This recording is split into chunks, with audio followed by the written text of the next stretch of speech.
Hello everyone, দেখতে পাচ্ছেন কি পরিমাণে দুর্নীতি।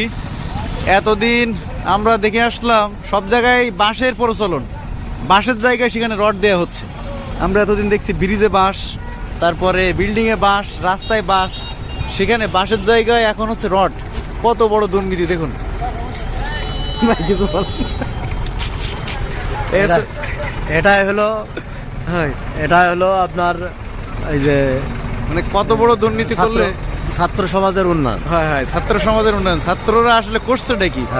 এটা হলো ছাত্রদের দোষ। ছাত্রদের দোষ অবশ্যই। তারা বাঁশ না দিয়ে রড দেওয়া হয়, ছাত্রদের দোষ। অবশ্যই দোষ, কারণ এতদিন হচ্ছে রাস্তা হবে বাঁশ দিয়ে, বাঁশের জায়গায় সেখানে রড দিচ্ছে, বাঁশ কুঞ্চি না দিয়ে রড দিচ্ছে। হয়। এটা হলো ছাত্রদের দোষ, এটা হলো ছাত্রদের অবদান। আসলে এই জুলাই যোদ্ধাদের কারণে আসলে এই অবনতি আজকে।